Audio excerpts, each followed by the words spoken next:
강원도 화천의 공기는 서울의 그것과는 질적으로 달랐다. 특히 주말 오후에 백호부대 위병소 주변은 한산함마저 감돌아. 갓 내린 커피 향처럼 씁쓸하면서도 어딘가 모르게 평화로운 기운이 감돌았다. 하지만 그 평화는 얇은 유리판처럼 위태로워. 작은 충격에도 금이 가고 깨져버릴 것만 같았다. 생활관 복도 끝.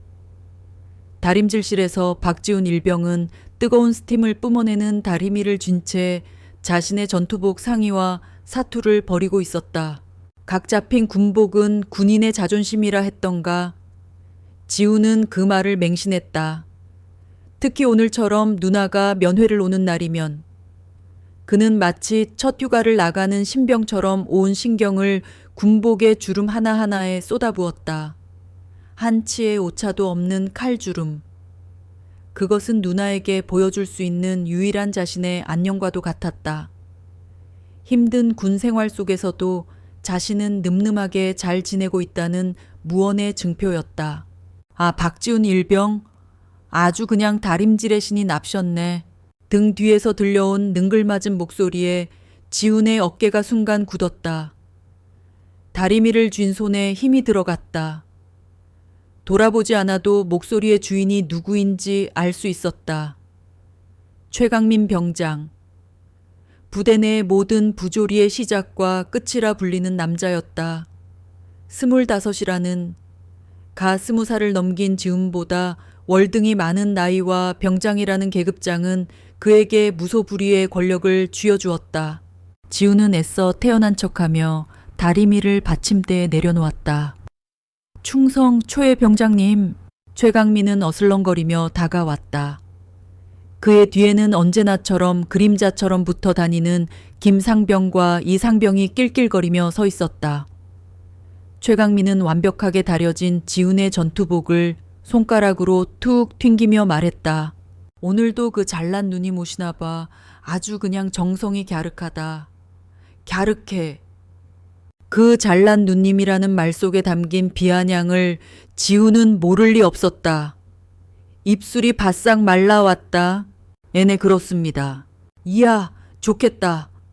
우리는 칙칙한 사내놈들끼리 PX나 가야 하는데 누구는 주말마다 강남에서 오신다는 쭉쭉빵빵 누님이 맛있는 거 사들고 찾아오시고. 강남. 최강민이 그 단어를 내뱉을 때마다 지훈의 속은 부글부글 끓어올랐다. 누나가 서울 강남에 사는 것은 사실이었지만 최강민의 입을 통해 나오는 그 단어는 온갖 저속한 의미를 담고 있었다. 마치 누나가 화려한 반문화에 찌든 생각 없는 여자라도 되는 것처럼 김상병이 옆에서 거들었다. 병장님, 저번에 그 누님 차 보셨습니까? 완전 외제차던데요. 돈 많은 남자를 잘 잡았거나 아니면 뭐 밤에 열심히 일하시거나 그렇지 박일병. 너네 누나 직업이 정확히 뭐냐? 무슨 일 하길래 그렇게 돈이 많아? 너한테는 뭐라고 하셔? 최강민의 질문은 집요했다. 지난 몇 달간 누나가 면회를 오기 시작한 이후로 반복되는 레퍼토리였다. 처음에는 단순한 호기심인 줄 알았다. 하지만 시간이 지날수록 그의 질문은 악의적인 모욕으로 변해갔다. 지우는 주먹을 꽉 쥐었다. 손톱이 손바닥을 파고드는 아픔이 느껴졌지만 끓어오르는 분노에 비하면 아무것도 아니었다. 누나는 국내 최고의 보안 컨설팅 회사에서 일하는 유능한 팀장이었다. 밤낮 없이 노력해서 자신의 힘으로 성공한 지훈에게는 세상에서 가장 자랑스러운 사람이었다. 하지만 이 진실을 저들의 더러운 입에 올리고 싶지 않았다. 진실을 말한다 한들 저들은 믿지도 않을 것이고 오히려 더 심한 조롱거리로 삼을 게 뻔했다. 그냥 회사원입니다. 회사원 어떤 회사원 아가씨가 주말마다 이런 총우석까지 외제차 몰고 와서 동생 면회를 챙기냐 말이 되는 소리를 해라. 최강민은 지훈의 어깨를 손바닥으로 툭툭 쳤다. 가벼운 터치였지만 그 안에는 위압감이 서려 있었다. 솔직히 말해봐. 혹시 템프로 같은 데서 일하는 거 아니냐? 괜찮아. 임마, 그런 누나 둔 것도 능력이라면 능력이지. 창피해 할 거 없어. 아닙니다. 지훈도 모르게 튀어나온 외침이었다. 순간 다림질실의 공기가 싸늘하게 얼어붙었다. 최강민의 얼굴에서 웃음기가 사라졌다. 그의 눈이 가늘어졌다. 뭐라고 이 새끼가 지금 선임한테 소리를 질러. 죄송합니다. 지우는 반사적으로 고개를 숙였다. 심장이 미친 듯이 뛰었다. 여기서 더 밉보였다가는 오늘 밤, 아니 앞으로 남은 군 생활 내내 어떤 일을 당할지 상상조차 하기 싫었다. 최강민은 지훈의 턱을 거칠게 잡아들어 올렸다. 눈앞에서 마주한 그의 눈빛은 뱀처럼 차갑고 끈질겼다. 박지훈, 내가 좋게 말할 때 솔직하게 불어. 너네 누나, 몸 파는 여자 맞지? 그러니까 네가 이렇게까지 숨기는 거 아니야. 그런 말 하지 마십시오. 지훈은 떨리는 목소리로 간신히 대답했다. 누나를 향한 모욕을 참는 것만으로도 죽을 것 같았다. 해요. 이 새끼가 아직도 정신을 못 차렸네.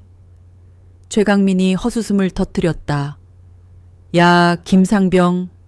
오늘 저녁 점호 끝나고 박일병 좀 데리고 창고로 와라. 군기가 아주 빠져가지고 선임한테 말대꾸하는 버르장머리를 아주 뿌리부터 뽑아줘야겠어. 알겠습니다. 최 병장님. 김상병이 비열하게 웃으며 대답했다. 지훈의 눈앞이 캄캄해졌다. 창고는 부대 내에서 암묵적으로 행해지는 구타와 가혹행위의 장소였다. 오늘 밤 그곳에서 어떤 끔찍한 일이 벌어질지 상상만으로도 온몸의 피가 차갑게 식는 듯했다. 최강민은 지훈의 어깨를 다시 한번 강하게 툭 치고는 몸을 돌렸다. 오늘 누나 오면 똑똑히 물어봐라. 어디서, 무슨 일 하는지, 그리고 나한테 그대로 보고해. 만약 또 헛소리하거나 얼버무리면 오늘 밤 창고에서 끝날 일이 아닐 거다. 알겠냐? 알겠습니다. 지훈의 대답은 기어들어가는 목소리였다. 최강민 일행이 낄낄거리며 다림질실을 떠나자 지훈은 그 자리에 주저앉을 뻔했다. 다리에 힘이 풀렸다. 완벽하게 다려놓았던 전투복이 구겨지는 것도 신경 쓸 겨를이 없었다. 분노와 무력감이 온몸을 휘감았다. 누나에게 미안해서, 그리고 아무것도 할 수 없는 자기 자신이 한심해서 눈물이 핑 돌았다. 누나는 언제나 지훈에게 강하고 멋진 영웅이었다. 부모님이 일찍 돌아가신 후 어린 동생을 거의 혼자 힘으로 키우다시피 했다. 온갖 힘든 일을 겪으면서도 단 한 번도 약한 모습을 보이지 않았던 누나였다. 그런 누나가 고작 이런 인간들에게 더러운 말로 모욕당하고 있다는 사실을 누나는 꿈에도 모를 것이다. 누나! 오지마! 제발 오늘만은 오지마! 마음속으로 간절히 외쳤지만 이미 누나는 부대를 향해 오고 있을 터였다. 지우는 이를 악물고 일어섰다. 구겨진 옷깃을 다시 매만지고 굳은 얼굴로 모자를 눌렀었다. 지금은 감정을 드러낼 때가 아니었다. 누나 앞에서는 무슨 일이 있어도 평소처럼 밝고 늠름한 모습을 보여야 했다. 걱정을 끼쳐드릴 수는 없었다. 생활관을 나와 면회실로 향하는 짧은 복도를 걷는 동안 수많은 생각이 머릿속을 스쳐 지나갔다. 이 모든 것을 누나에게 털어놓을까 하지만 그럴 수 없었다. 누나의 성격을 아는 지우는 만약 이 사실을 알게 되면 누나가 가만히 있지 않을 것이라는 걸 잘 알았다. 일이 커지면 결국 자신만 더 힘들어질 뿐이다. 부대 내의 일은 부대 안에서 해결해야 했다. 그것이 군대의 생리였다. 아니, 애초에 해결할 방법 같은 건 없었다. 최강민 병장은 전역을 불과 서너 달 앞두고 있었다. 그가 떠나기만 하면 모든 것이 끝날 것이다. 그때까지만. 아주 조금만 더 참으면 되었다. 지우는 스스로를 그렇게 다독였다. 면회실 문을 열자 익숙한 향수 냄새와 함께 환한 미소가 그를 맞았다. 단정한 베이지색 블라우스에 검은색 슬랙스, 과하지 않으면서도 세련된 옷차림의 누나. 한서연이 손을 흔들고 있었다. 지훈아.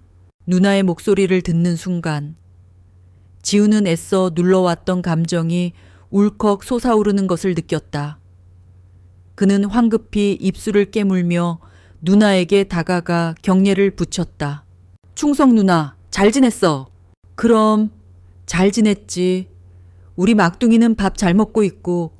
서연은 지훈을 자리에 앉히고는 미리 시켜놓은 치킨과 피자 상자를 열었다. 고소한 냄새가 코를 찔렀다. 하지만 지훈은 음식이 눈에 들어오지 않았다. 그의 시선은 자신들을 힐끔거리며 수군대는 면회실 한쪽 구석에 꽂혀 있었다. 최강민과 그의 패거리들이었다. 그들은 마치 먹잇감을 발견한 하이에나처럼 음흉한 눈빛으로 누나를 훑어보고 있었다. 그 시선을 느낀 것일까? 서연이 지훈의 얼굴을 유심히 살피며 물었다. 왜 그래? 어디 안 좋아? 얼굴이 안 좋아 보이네. 아니야. 그냥 좀 피곤해서 그래. 요즘 유격 훈련 준비 때문에. 지훈은 어색하게 웃으며 둘러댔다. 하지만 그는 몰랐다.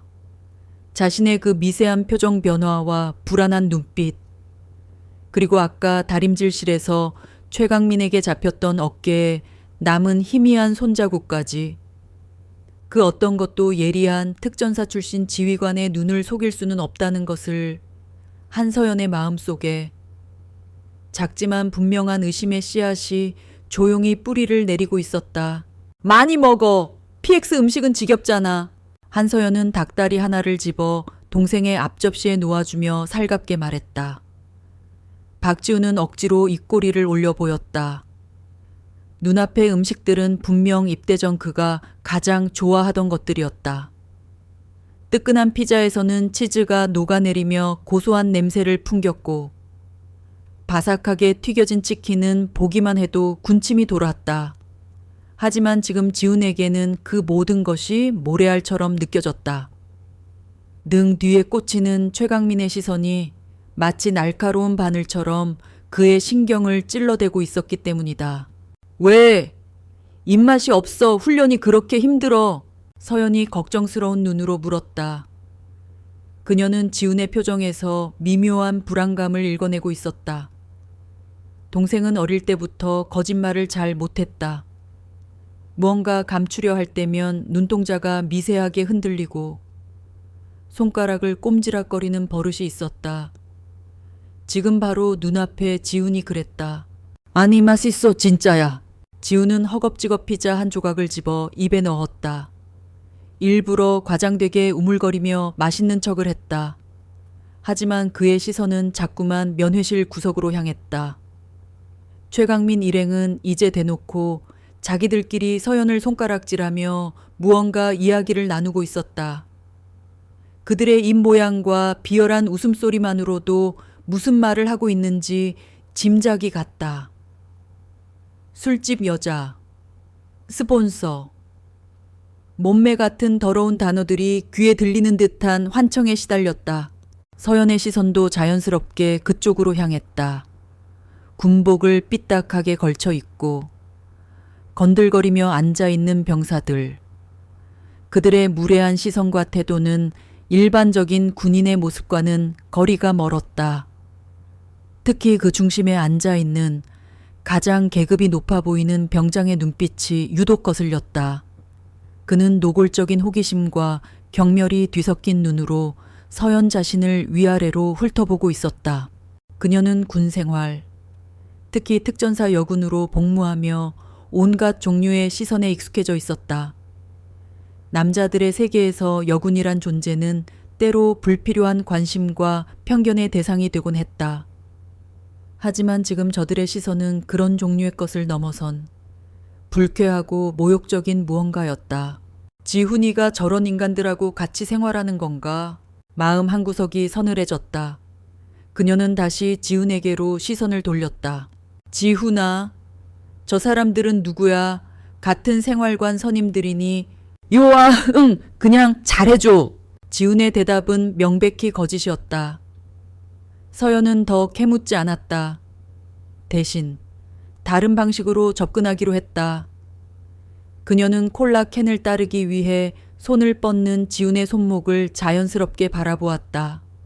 바로 그 순간이었다.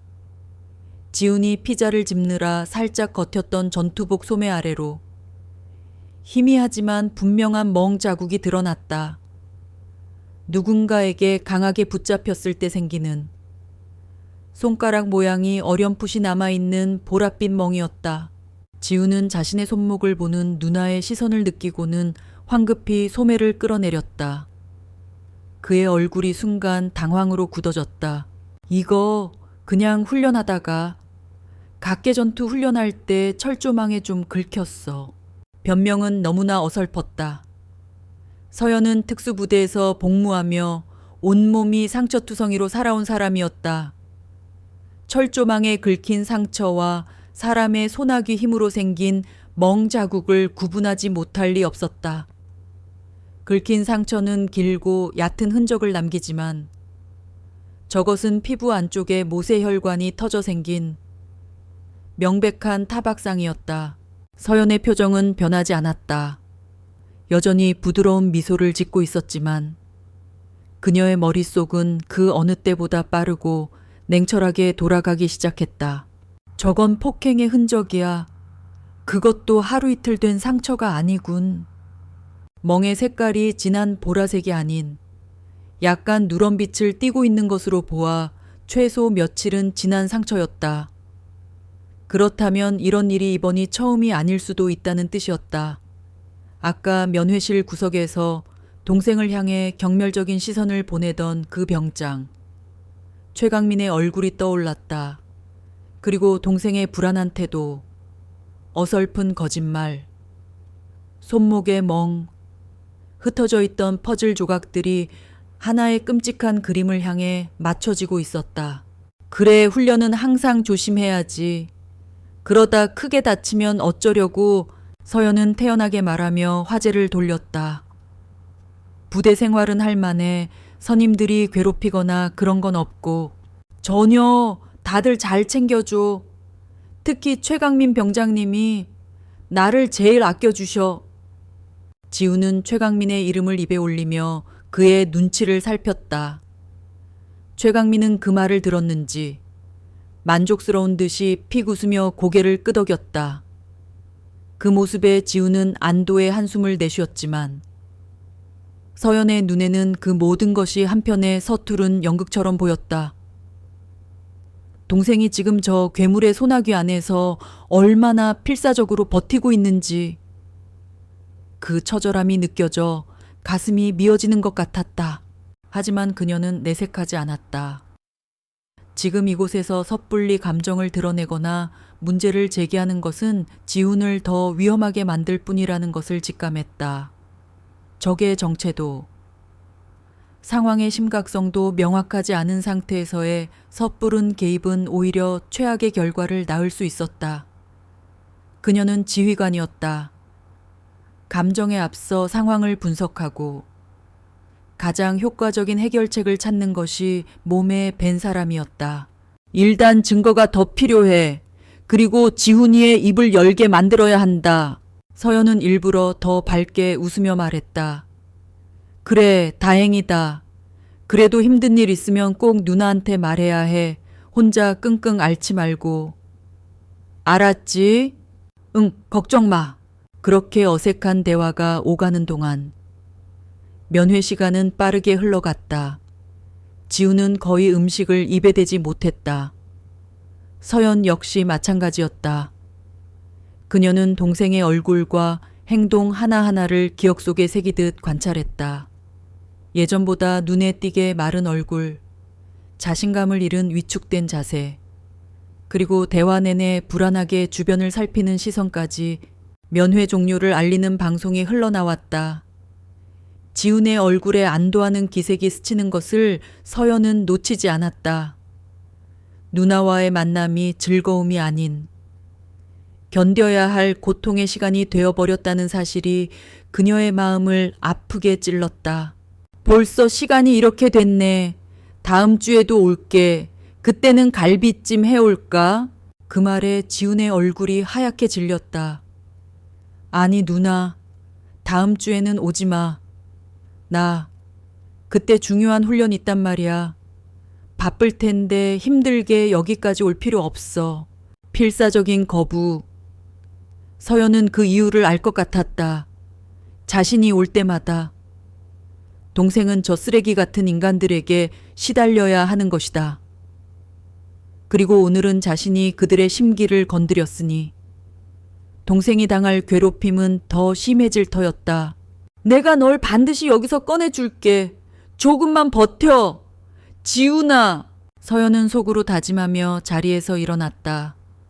알았어. 그럼 다다음 주에 올게. 대신 전화는 꼭 받고. 융! 두 사람은 면회실을 나섰다.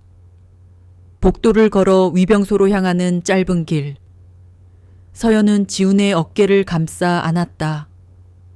군복 위로 느껴지는 동생의 몸은 생각보다 더 가늘고 앙상했다. 그녀는 나지막이 속삭였다. 박지훈, 무슨 일이 있어도 비겁해지지는 마라. 그게 너 자신을 지키는 유일한 방법일 수도 있어. 특전사 시절 생사를 넘나드는 작전에 투입되기 전 선배가 자신에게 해줬던 말이었다. 지훈이 그 의미를 전부 이해하지는 못하겠지만 언젠가 힘이 되어주리라 믿었다. 위병소 앞에서 지훈은 경례를 붙였다. 충성 누나! 조심히 가!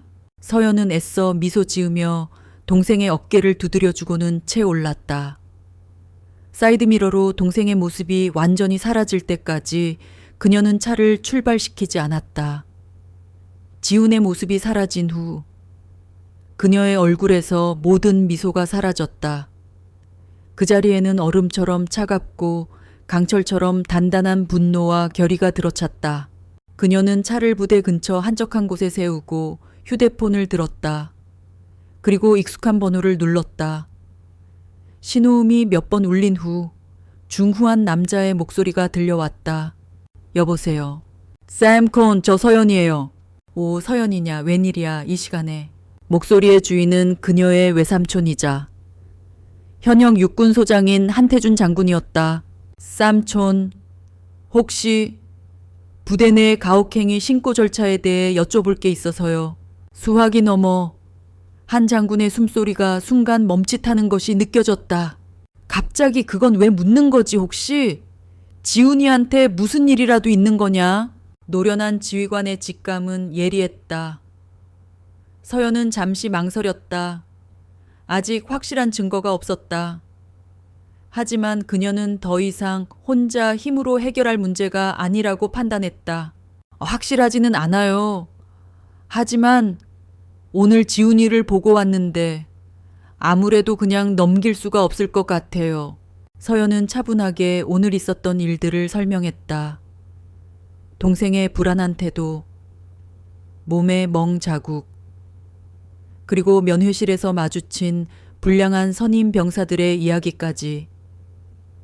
그녀의 목소리에는 사적인 감정이 배제된 오직 팩트에 기반한 브리핑 톤이 실려 있었다.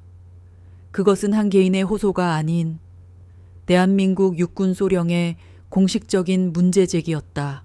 한서연의 차가 부대 정문을 벗어나 춘천으로 향하는 국도로 사라지자 박지훈은 길게 늘어진 그림자를 끌며 생활관으로 발걸음을 옮겼다.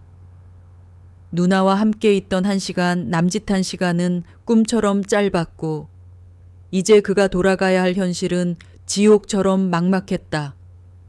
복도를 걷는 그의 발걸음은 납덩이라도 매단 듯 무거웠다. 생활관 문을 열자 아니나 다를까 최강민이 팔짱을 낀 채 그를 기다리고 있었다. 그의 옆에는 김상병과 이상병이 불량한 자세로 서서 지훈을 노려보고 있었다. 생활관 내의 다른 병사들은 모두 약속이라도 한 듯 침상에 누워 자는 척하거나 관물대를 정리하는 척하며 그들의 시선을 피했다. 폭풍 전야의 고요함, 그 숨막히는 침묵 속에서 지우는 자신이 곧 폭풍의 눈으로 걸어 들어가야 함을 직감했다. 마길병! 최강민의 목소리는 낮았지만 그 안에 담긴 분노는 활화산처럼 들끓고 있었다. 날아와! 그 짧은 두 마디는 거역할 수 없는 명령이었다. 지우는 말없이 그의 뒤를 따랐다. 그들이 향한 곳은 생활관 뒤편, 인적이 드문 보일러실이었다. 낡은 철문이 끼익, 소름 끼치는 소리를 내며 닫히자 지우는 세상과 완전히 고립된 듯한 절망감에 휩싸였다. 눅눅한 기름 냄새와 뜨거운 보일러의 열기가 그의 숨통을 조여왔다. 최강민은 천천히 몸을 돌렸다. 그의 얼굴은 아까 면회실에서와는 완전히 다른 잔혹한 포식자의 그것이었다. 그래서 알아냈나? 내가 물었잖아. 이 새끼야? 내 누나년 직업이 뭐냐고. 지우는 고개를 숙인 채 입술만 깨물었다. 뭐라고 대답해야 할까? 사실대로 말해도, 거짓말을 해도 결과는 같을 것이다.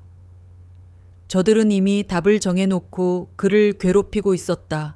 죄송합니다. 못 물어봤습니다. 뭐 물어봐. 최강민이 코웃음을 쳤다. 네가 못한 게 아니라 안 한 거겠지. 그는 성큼성큼 다가와 지훈의 멱살을 거머쥐었다. 지훈의 몸이 벽으로 거칠게 밀쳐졌다. 등 뒤로 차가운 시멘트 벽의 감촉이 느껴지며 지훈은 숨을 헙 들이마셨다. 네오, 지금 우리 갖고 노는 거지. 촌놈 선임들이 우스워 보여.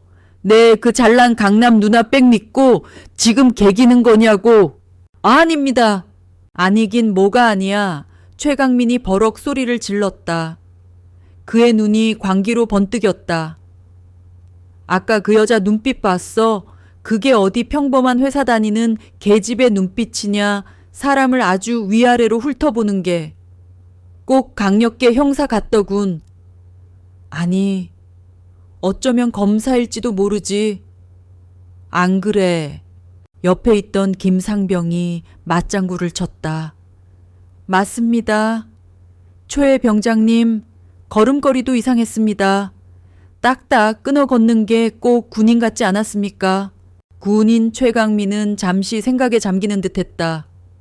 설마 여군의 그럴 리가. 그렇게 예쁘장하게 생긴 여군이 어딨어?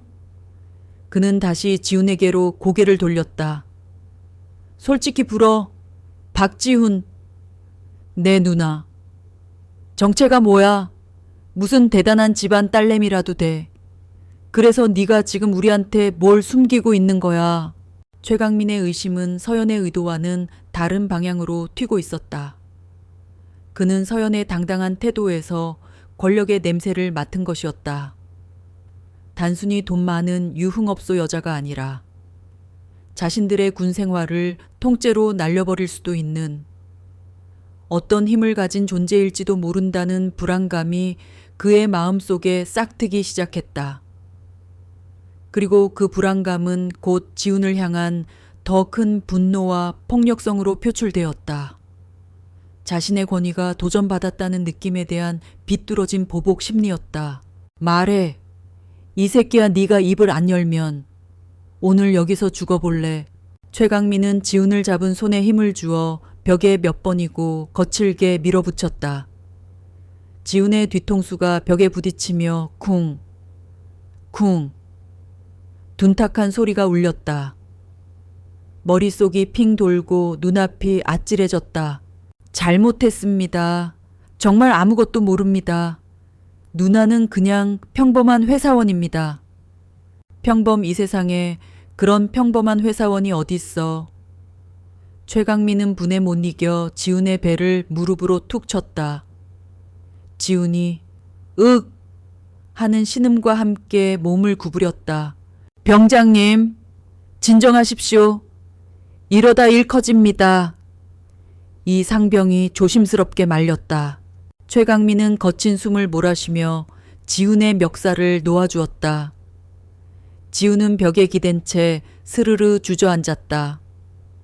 그는 헛기침을 하며 터져 나오려는 눈물을 간신히 참았다. 최강민은 그런 지훈을 경멸스럽다는 듯이 내려다보며 말했다. 좋아, 이번 한 번은 봐주지. 대신 마지막 경고다. 그는 지훈의 앞에 쪼그려 앉아 그의 귓가에 뱀처럼 속삭였다. 다음 주 내 누나가 오든 안 오든 그 여자 직업, 집 주소, 차 번호, 하다못해 다니는 미용실 이름까지 전부 알아내. 만약 다음 주까지 못 알아내면 최강민의 목소리가 섬뜩하게 낮아졌다. 그냥 보일러실에서 몇 대 맞는 걸로 안 끝나.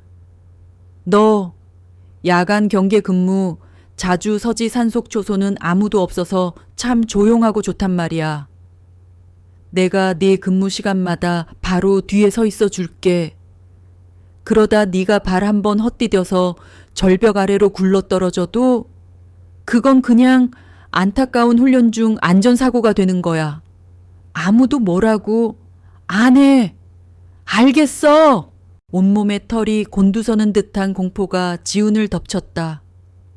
단순한 구타 협박이 아니었다. 그것은 명백한 살해 협박이었다. 칠흑 같은 어둠 속 단둘이 있는 초소에서 등 뒤에 최강민이 서 있는 상상만으로도 숨이 막혀왔다. 대답!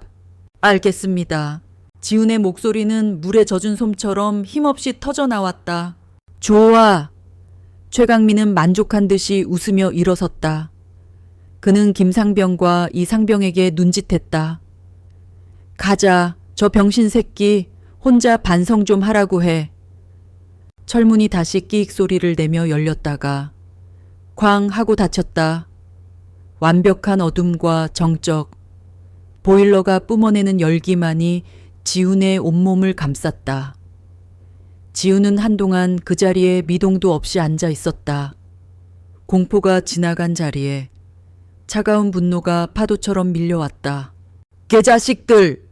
그는 자신도 모르게 욕설을 내뱉었다. 그리고는 주먹으로 바닥을 내리쳤다. 하지만 거친 시멘트 바닥은 그의 분노를 받아주지 않고 뼈를 내는 듯한 고통만을 돌려주었다. 한참 후 그는 비틀거리며 보일러실을 나섰다. 아무도 그에게 말을 걸지 않았다.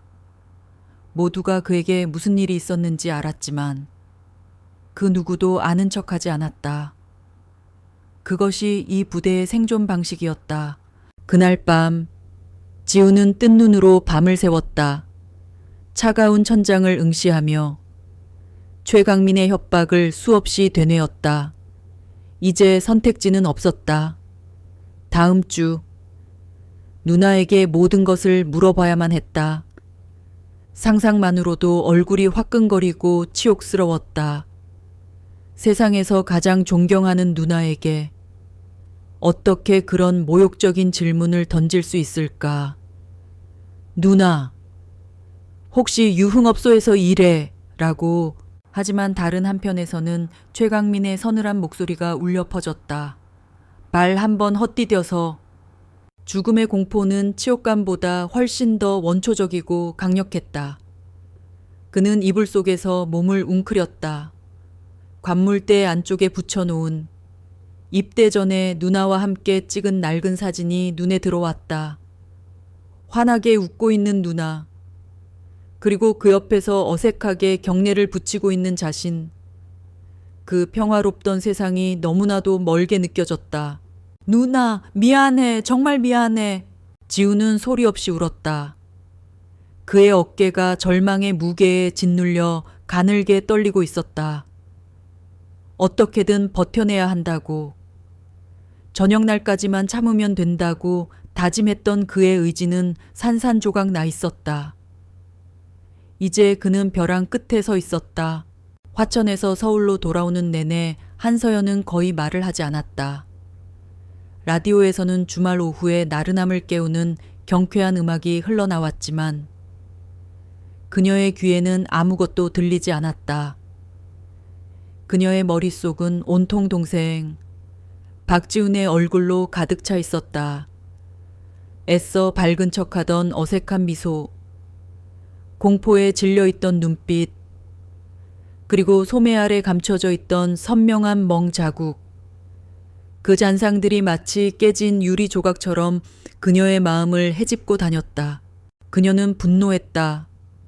단순히 소중한 동생이 다쳤다는 사실에 대한 분노가 아니었다. 그것은 신성한 국방의 의무를 수행하기 위해 국가의 부름을 받은 젊은 청춘이 가장 안전해야 할 군대라는 울타리 안에서 짐승 같은 놈들에게 짓밟히고 있다는 사실에 대한 대한민국 군인으로서 느끼는 근원적인 분노였다. 강남의 깔끔한 오피스텔에 도착했을 때 이미 창밖은 짙은 남색으로 물들어 있었다. 서연은 기계적으로 샤워를 하고 편안한 옷으로 갈아입었지만 마음속의 갑옷은 벗겨지지 않았다. 오히려 더욱 단단하게 조여오는 듯했다. 그녀는 거실 벽에 걸린 낡은 흑백 사진 앞에 섰다. 사진 속에는 빳빳하게 풀을 먹인 낡은 군복을 입은 앳되지만 강직한 눈빛에 한 남자가 서 있었다. 그녀의 외할아버지. 6.25 전쟁 당시 혁혁한 공을 세웠던 고 한상국 장군이었다. 서연이 군인이 되겠다고 결심하게 만든 그녀 인생의 유일한 등대이자 영웅궁. 사진을 가만히 응시하자 어릴 적 할아버지의 무릎에 앉아 들었던 이야기가 아련하게 떠올랐다. 세오요나. 햇살이 따스하게 들어오던 툇마루. 할아버지는 돋보기를 쓴 채 낡은 군사 잡지를 읽다가 옆에 앉은 어린 서연의 머리를 쓰다듬으며 말씀하셨다.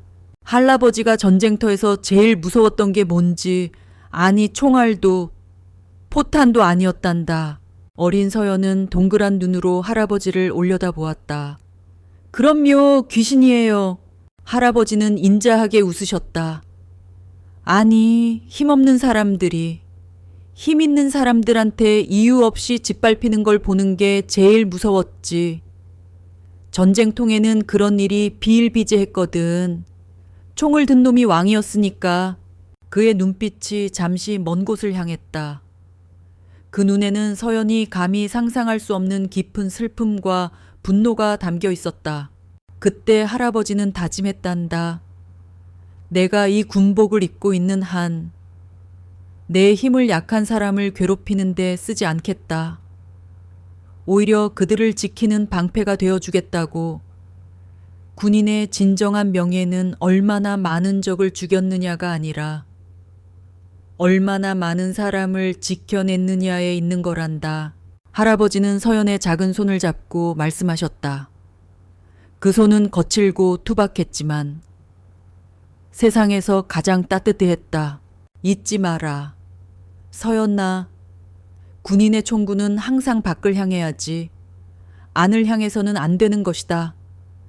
만약 네가 지켜야 할 동료나 가족을 향해 그 힘을 쓰는 놈이 있다면 그건 군인이 아니라 그냥 폭력을 휘두르는 깡패일 뿐이야. 그런 놈들은 네가 직접 뿌리 뽑아야 한다. 그게 이 할아버지가. 그리고 이 군복이 너에게 바라는 유일한 것이다. 그날의 기억은 서연의 군인 정신의 가장 깊은 곳에 뿌리내린 신념이 되었다. 할아버지는 그녀가 임관하기 직전에 돌아가셨지만 그의 가르침은 언제나 그녀와 함께했다. 특전사에서 목숨을 건 훈련을 받을 때도, 해외 파병지에서 테러리스트들과 대치할 때도 그녀는 항상 할아버지의 말씀을 떠올렸다. 군인의 총구는 밖을 향해야 한다. 그런데 지금 자신의 하나뿐인 동생이 복무하는 부대 안에서 누군가가 그 총구를 안으로 돌려 약자를 짓밟고 있었다. 그것은 단순한 가혹행위가 아니었다. 할아버지와 자신이 목숨처럼 지켜온 군인의 명예를 더럽히는 결코 용서할 수 없는 반역 행위였다. 서연은 사진 속 할아버지의 눈을 똑바로 마주 보았다. 마치 너라면 할 수 있다고 말하는 듯한 변함없이 강직한 눈빛이었다. 그녀는 조용히 하지만 그 어떤 맹세보다도 굳건하게 다짐했다. 할아버지, 지켜봐 주세요. 할아버지께서 물려주신 이 군복의 명예를 걸고 제 동생을 짓밟은 저 썩은 뿌리를 반드시 제 손으로 뽑아내겠습니다. 결심이 서자 그녀의 눈빛이 차갑게 빛나기 시작했다. 슬픔과 걱정은 사라지고 그 자리에는 날카로운 칼날 같은 결의만이 남았다. 그녀는 더 이상 망설이지 않았다. 다시 휴대폰을 들어 아까 통화했던 번호를 눌렀다. 그래, 서연아, 삼촌이다. 아까보다 훨씬 더 진중하고 낮은 목소리였다. 그녀의 첫 번째 전화 이후 그 역시 무언가를 직감하고 기다리고 있었음이 분명했다. 서연은 군더더기 없는 목소리로 입을 열었다. 이번에는 조카가 아닌 대한민국 육군 소령으로서의 목소리였다. 삼촌, 이모부로서가 아닌 한태준 장군님께 육군 소령 한서연이 보고 드립니다. 그녀의 말투가 공식적인 보고 형태로 바뀌자 수화기 너머의 한 장군 역시 자세를 바로잡는 듯한 기척이 느껴졌다. 말해보게. 현재 제 동생 박지훈 일병이 복무 중인 강원도 화천 소재 백호부대 내에서 심각한 수준의 가혹행위 및 지휘관의 직무유기 정황을 포착했습니다. 피해자는 제 동생을 포함하여 다수일 가능성이 높으며 가해자로 지목되는 특정 병사의 비행이 상습적, 조직적으로 이루어지고 있다는 합리적 의심이 듭니다. 그녀의 보고는 막힘이 없었다. 오늘 직접 보고 겪은 사실에 단영안의 군 경험과 날카로운 분석력을 더해 상황의 핵심을 정확히 짚어냈다. 근거는 1차적 근거는 피해자 박지훈 일병의 신체에서 발견된 폭행 흔적과 가해자로 추정되는 병사들의 모욕적 언행 및 위압적 태도입니다. 또한 피해자의 극심한 심리적 불안 상태와 사건을 은폐하려는 정황으로 보아 단순 개인 간의 마찰이 아닌 부대 내 구조적인 문제일 가능성을 배제할 수 없습니다. 그래서 자네가 원하는 게 뭔가? 한 장군의 질문에 서연은 조금의 망설임도 없이 대답했다. 제가 직접 움직이겠습니다. 국방부 인권감찰단 소속 한서연 소령의 권한으로 해당 부대에 대한 공식적인 특별감찰을 요구합니다. 장군님께서는 그 어떤 외압도 들어오지 않도록 방패가 되어 주시길 요청드립니다. 그것은 부탁이 아니었다. 부하 지휘관이 상관에게 올리는 결연한 작전 계획 보고였다. 잠시 동안의 침묵, 수화기 너머로 한 장군이 깊은 한숨을 내쉬는 소리가 들려왔다. 알겠다. 자네 할아버지를 똑 닮았군. 그 고집은. 그의 목소리에는 희미한 웃음기가 섞여 있었다. 하지만 이내 다시 엄중한 지휘관의 목소리로 돌아왔다. 필요한 행정 절차는 내일 오전에 처리해 두겠네. 자네는 감찰 계획을 세우고 최고의 팀을 꾸리도록 이번 기회에 썩은 부위는 깨끗하게 도려내야지. 내 이름에 먹칠하는 놈들은 용서 못해. 필요한 것이 있다면 언제든 직통으로 보고하게. 이상. 감사합니다. 장군님. 충성. 전화를 끄는 서연은 창밖에 서울 야경을 바라보았다. 수많은 불빛들이 별처럼 반짝였지만 그 어떤 것도 지금 그녀의 눈에 담긴 결의의 빛보다 밝지는 못했다. 사냥은 시작되었다. 그녀는 더 이상 걱정에 찬 누나가 아니었다. 부패의 심장부를 향해 겨눠진 가장 날카롭고 정확한 칼날이었다. 다음 날 월요일 아침 대한민국 육군의 심장부인 계룡대 제2군단 사령관 한태준 장군의 집무실에는 새벽부터 팽팽한 긴장감이 감돌았다. 한 장군은 책상에 놓인 수십 건의 결제 서류에는 눈길도 주지 않은 채 창밖에 드넓은 연병장을 굳은 얼굴로 내려다보고 있었다. 어젯밤 조카. 한서영과의 통화 내용은 단순한 군내 비리 보고 이상으로 그의 심기를 무겁게 짓누르고 있었다. 그것은 자신의 피를 나눈 가족과 그가 평생을 바쳐 지켜온 군의 명예가 동시에 더럽혀지고 있다는 비상 신호였다. 들어와. 노크 소리에 그가 짧게 대답하자 집무실 문이 열리고 깐깐한 인상의 김영철 대령이 칼 같은 걸음으로 들어와 경례를 붙였다. 김 대령은 한 장군이 가장 신임하는 부관이자 군내 정보망의 가장 밝은 인물이었다. 예, 장군님, 부르셨습니까? 앉아! 한 장군은 책상으로 돌아와 앉으며 어젯밤 서영과의 통화 내용을 요약해서 전달했다. 김 대령은 미동도 없이 듣고 있었지만 그의 눈빛은 점차 날카로워졌다. 강원도 화천, 백호부대라 익숙한 이름이군. 김 대령이 나지막이 말했다. 나 뭔가 아는 게 있나? 나 몇 달 전 해당 부대 소속 병사 하나가 다른 부대로의 전출을 강력하게 요청했던 기록이 있습니다. 당시에는 개인 부적응 문제로 처리되었지만 지금 생각하니 석연치 않은 구석이 있습니다. 그리고 작년에는 훈련 중 안전사고로 보고된 부상 건도 유독 많았던 것으로 기억합니다. 한 장군의 미간에 깊은 주름이 패였다.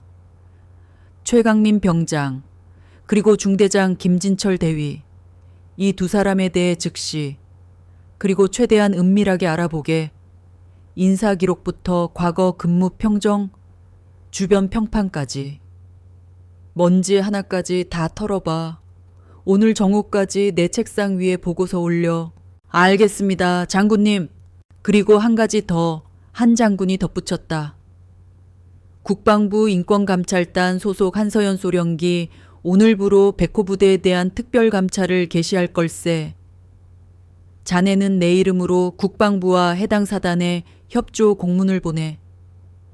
이번 감찰은 군단장 직권으로 진행되는 최우선 순위의 임무이며 그 어떤 외부의 간섭도 용납하지 않는다고 명시하게 감찰팀의 모든 요구는 100% 수용하고 보고 라인은 오직 날개로 한정한다고 못 박아.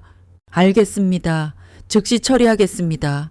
김 대령이 경례를 붙이고 나가자 집무실에는 다시 정적이 흘렀다. 한 장군은 서랍에서 낡은 사진 한 장을 꺼냈다. 늠름한 군복을 입은 매형과 그의 옆에서 수줍게 웃고 있는 자신의 여동생, 그리고 그들 품에 안겨 있는 어린 서연과 지훈 남매의 사진이었다. 불의의 사고로 일찍 세상을 떠난 여동생 부부. 그는 동생 내외의 마지막 부탁을 떠올렸다. 오빠, 우리 아이들 잘 부탁해. 미안하다.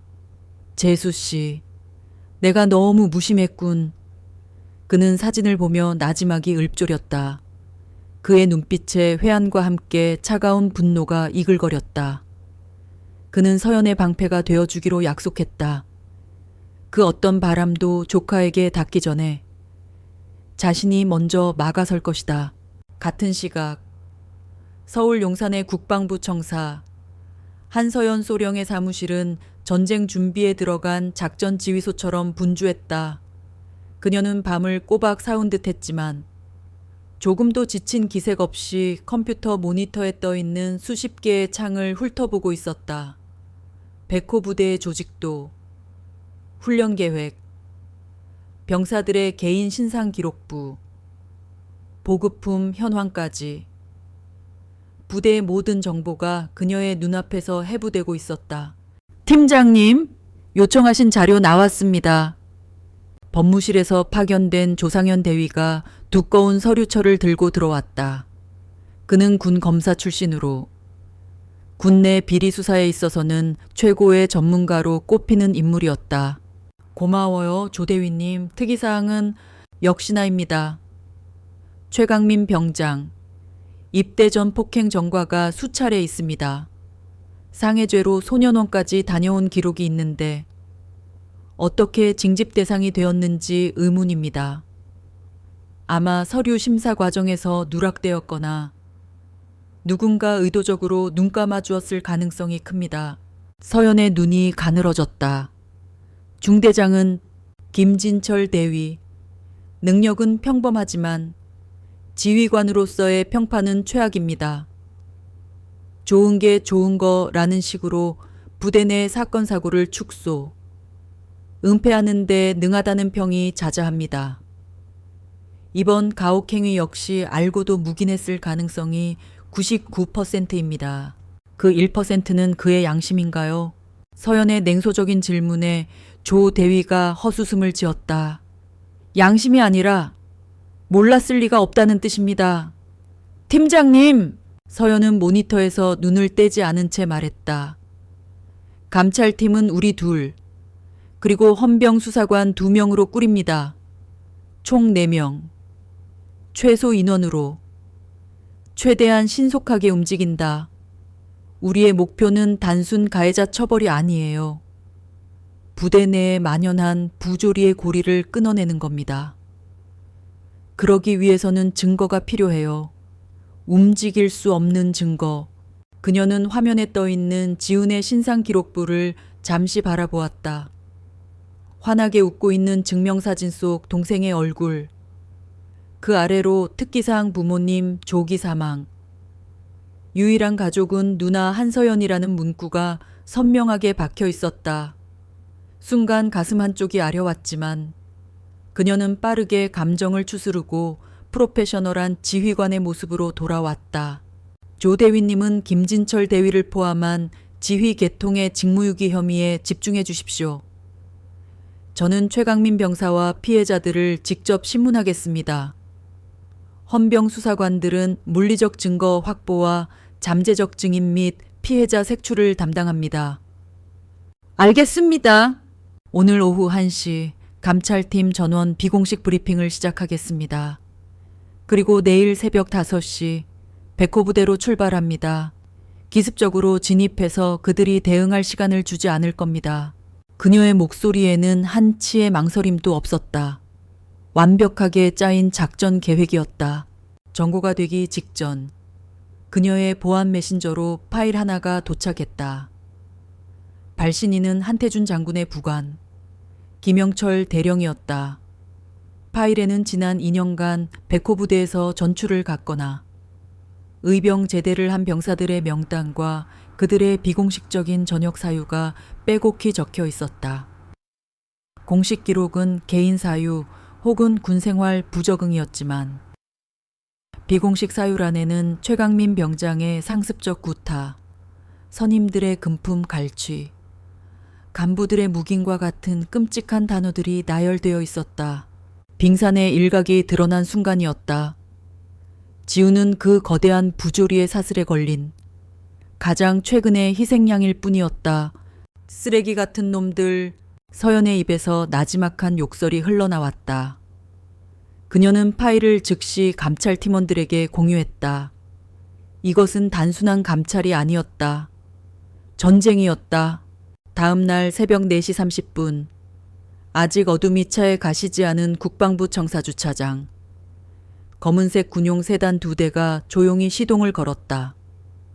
서연과 그녀의 팀원들은 전투복이 아닌 신분을 감추기 위한 평상복 차림으로 채올랐다. 그들의 얼굴에는 비장함이 감돌았다. 굴발하지! 서연의 짧은 명령과 함께 2대의 차량은 새벽의 고요함을 가르며 북쪽, 강원도 화천을 향해 미끄러지듯 나아갔다.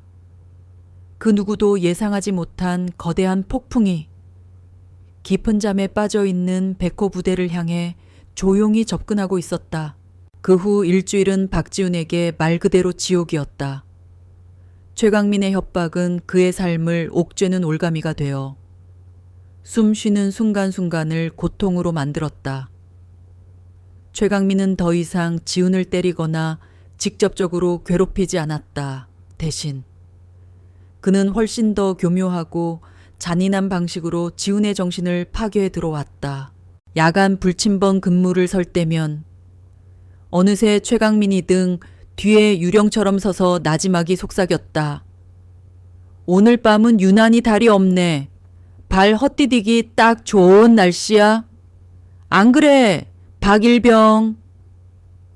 식사 시간에는 바로 맞은편에 앉아 지훈이 밥 먹는 모습을 뚫어지게 쳐다보며 중얼거렸다. 많이 먹어둬라. 사람 일은 한치 앞을 모르는 거니까. 그의 심리적 압박은 지훈의 영혼을 갉아먹었다. 밤에는 잠을 이룰 수 없었고 낮에는 항상 누군가 자신을 감시하는 듯한 환각에 시달렸다. 밥은 모래알 같았고 훈련은 지옥 같았다. 그는 하루에도 수십 번 모든 것을 포기하고 싶다는 충동에 시달렸다. 하지만 그럴수록 누나의 얼굴이 떠올랐다. 여기서 무너지면 누나에게 평생의 짐이 될 터였다. 마침내 운명의 토요일이 밝았다. 지우는 거의 좀비 같은 상태로 면회실에 나가 앉았다. 손바닥은 축축하게 젖어 있었고 심장은 금방이라도 터져버릴 것처럼 광란의 속도로 뛰고 있었다. 무슨 말을 해야 할까? 누나에게 최강민이 시킨 그 치욕스러운 질문을 어떻게 던져야 할까? 그때 면회실 문이 열리고 한서연이 들어섰다. 지우는 자신의 눈을 의심했다. 오늘의 누나는 평소와 완전히 다른 모습이었다. 주말에 편안한 캐주얼 차림이 아닌 몸에 딱 맞는 검은색 정장 차림이었다. 군더더기 없는 디자인의 재킷과 슬랙스, 그리고 날렵한 구두, 화장은 거의 하지 않았지만 단정하게 묶어 올린 머리와 어떤 액세서리보다도 강렬한 인상을 주는 형형하게 빛나는 눈빛. 그녀의 모습은 잘 벼려진 흑요석 검처럼 주변의 모든 것을 압도하는 서늘한 카리스마를 뿜어내고 있었다. 그녀의 걸음걸이 또한 달랐다.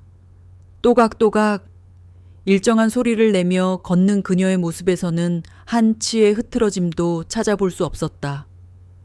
그것은 특전사 시절 적진을 향해 나아가던 지휘관의 걸음이었고 지금은 부패의 심장부를 향해 나아가는 감찰관의 걸음이었다. 면회실의 모든 시선이 그녀에게 쏠렸다. 웅성거리던 소음이 거짓말처럼 잦아들었다. 최강민조차도 순간 넋을 잃은 듯 입을 살짝 벌린 채 그녀를 바라보고 있었다. 서연은 그런 시선들을 아랑곳하지 않고 곧장 지훈에게로 걸어와 앉았다. 기다렸어, 지훈아.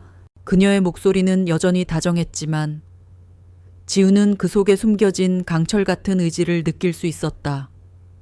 그는 간신히 고개를 끄덕였다. 누나, 오늘 무슨 일 있어, 옷차림이?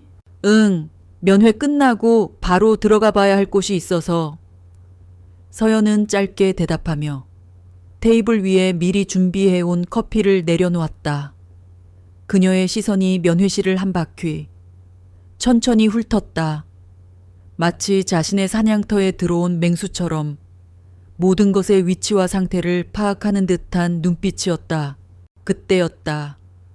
일주일간의 편집증적인 의심과 불안감에 시달려온 최강민이 마침내 움직였다. 그는 자신의 권위가 그리고 어쩌면 자신의 군생활 전체가 눈앞에 저 여자에게 위협받고 있다는 본능적인 위기감을 느끼고 있었다. 여기서 밀리면 끝장이라는 생각이 그의 이성을 마비시켰다.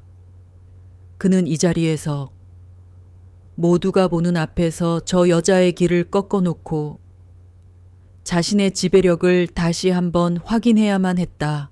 이야, 오늘은 아주 쫙 빼입고 오셨네. 어디 선보러 가시나 봐. 최강민은 일부러 모두에게 들리도록 큰 소리로 말하며 김상병과 이상병을 거느린 채 그들의 테이블로 다가왔다. 그의 얼굴에는 오만함과 조롱이 가득했다. 서연은 그를 쳐다보지도 않은 채 자신의 커피잔을 우아하게 들어 한 모금 마셨다. 완벽한 무시. 그 태도에 최강민의 얼굴이 울그락불그락해졌다. 저기요, 아가씨, 내가 말하는 거 안 들려요. 그제야 서연은 천천히 고개를 돌려 그를 바라보았다. 그녀의 눈에는 그 어떤 감정도 담겨 있지 않았다. 마치 길가의 돌멩이를 보는 듯한 무감정한 시선이었다. 나에게 볼 일이라도 있나, 병장! 병장이라는 호칭에 최강민이 움찔했다. 내가 병장인 건 또 어떻게 알았대 그래? 볼 일 있지. 우리 박 일병이 하도 입이 무거워서 말이야. 내가 대신 물어봐야겠어. 도대체 하는 일이 뭐여? 그는 테이블을 손으로 탁 소리나게 짚으며 서연의 얼굴에 자신의 얼굴을 들이밀었다. 솔직히 말해보. 룸살롱 마담 아니면 더 비싼 데서 일하나 오피템프로 말만 해. 이 오빠가 오늘 돈 좀 써줄 테니까. 면회실의 공기가 완전히 얼어붙었다. 다른 면회객들조차 경악한 표정으로 그들을 쳐다보고 있었다. 지훈의 얼굴은 이제 하얗다 못해 파랗게 질려 있었다. 모든 것이 멈춘 듯한 그 순간 서연은 피식 하고 웃었다. 경멸과 연민이 뒤섞인 너무나도 차가운 미소였다. 그녀는 천천히 커피 잔을 테이블에 내려놓았다. 탁! 작은 소리였지만 면회실 전체에 그 소리가 울려 퍼지는 듯했다. 그리고 그녀는 자리에서 일어났다. 조금의 망설임도 없는 절도 있는 움직임이었다. 그녀가 일어서자 백이 볼빛이 씌민 비티가 넘는 훤칠한 키와 정장에서 뿜어져 나오는 위압감이 최강민을 짓눌렀다. 최강민은 자신도 모르게 한 발짝 뒤로 물러섰다. 서연은 최강민의 눈을 똑바로 꿰뚫어 보며 낮고 분명한 목소리로 말했다. 그 목소리는 크지 않았지만 이상하게도 면회실의 모든 사람들의 귓가에 대고 말하는 것처럼 선명하게 들렸다. 네가 그렇게 궁금해하니 특별히 알려주지. 그녀는 잠시 말을 끊었다. 모두가 숨을 죽였다. 나는 대한민국 국방부 인권감찰단 소속 감찰 총괄 담당 한서연 소령기다. 소령. 그 단어가 폭탄처럼 터져 나왔다. 최강민의 눈이 믿을 수 없다는 듯이 커졌다. 주변에서 나지막한 탄성이 터져 나왔다. 하지만 서연의 말은 거기서 끝나지 않았다. 육군 특수전사령부 제707 특수임무단 대테러팀 공격팀장 출신이며 해외 파병 경력 3회 화랑 무공훈장 수훈자이기도 하지. 707 특수임무단 화랑 무공훈장. 군인이라면, 아니 대한민국 남자라면 그 이름이 가진 무게를 모를 리 없었다. 전설 속에서나 듣던 괴물들만 모인다는 최정예 특수부대. 그리고 군인에게 주어지는 최고의 연계. 최강민의 다리가 후들거리기 시작했다. 서연은 마지막 일격을 날렸다. 그녀는 자신의 주머니에서 신분증을 꺼내 최강민의 눈앞에 펼쳐 보였다. 선명한 소령 계급장과 한서연이라는 이름. 그리고 국방부 마크가 박힌 공무원증이었다. 아, 그리고 하나 더. 내가 존경하는 외삼촌이 한 분 계시는데 그녀는 악마처럼 웃으며 말했다. 현재 제2군단을 책임지고 계시는 한태준 장군님이시지. 네가 속한 이 백호 부대도 그분 관할이고. 면회실의 시간은 얼어붙었다.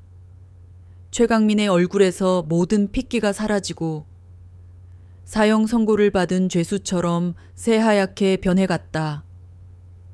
그의 오만하던 눈빛은 공포와 절망으로 가득 찼다. 지우는 입을 벌린 채 자신의 누나와 최강민을 번갈아 쳐다볼 뿐이었다. 지금까지 자신이 알고 있던 누나가 아니었다. 눈앞에 서 있는 저 사람은 감히 범접할 수 없는 거대한 성과도 같았다. 모두가 알았다. 태풍이 마침내 백호 부대의 심장부에 상륙했음을. 최강민의 뇌가 한서연의 마지막 말을 완전히 이해하는 데에는 약 3초의 시간이 걸렸다. 제 군단장 한태준 장군, 자신의 부대가 속한 하늘과도 같은 존재, 그가 눈앞에 이 여자의 외삼촌이라고 그 사실이 그의 머릿속에 인식되는 순간 그의 다리에 남아있던 마지막 힘마저 풀려버렸다. 그는 자신도 모르게 털썩하고 그 자리에 주저앉았다. 오만함과 광기로 가득 찼던 그의 얼굴은 이제 백지장처럼 하얗게 질려 오직 순수한 공포만이 남아있었다. 서연은 더 이상 그에게 눈길도 주지 않았다. 그녀는 마치 길가의 벌레를 처리한 듯 무심하게 자신의 휴대폰을 꺼내 통화 버튼을 눌렀다. 조 대위, 나다. 지금 당장 부대 정문으로 진입하도록 작전 개시한다. 그녀의 말이 떨어지기 무섭게. 면회실 창밖으로 검은색 세단 2대가 굉음을 내며 달려와 위병소 앞에 급정거하는 것이 보였다. 곧이어 차에서 내린 것은 각 잡힌 정복을 입은 헌병 수사관들과 서연의 팀원인 조상현 대위였다. 그들은 한치의 망설임도 없이 부대 안으로 진입했다. 갑작스러운 상황에 어쩔 줄 몰라 하던 위병소 근무자들은 그들이 내민 국방부 직인의 공문을 보고는 그 자리에 얼어붙었다. 작전명 100호. 지금부로 100호 부대 제3중대에 대한 특별 감찰을 개시한다. 조 대위의 선언과 함께 부대는 순식간에 벌집을 쑤셔놓은 듯한 혼란에 빠졌다. 헌병들은 곧장 면회실로 들이닥쳤다. 국방부 감찰팀이다. 모두 움직이지 마. 한 헌병 수사관이 아직도 넋이 나간 채 바닥에 주저앉아 있는 최강민에게 다가가 그의 어깨를 거칠게 잡아 일으켰다. 최강민 병장.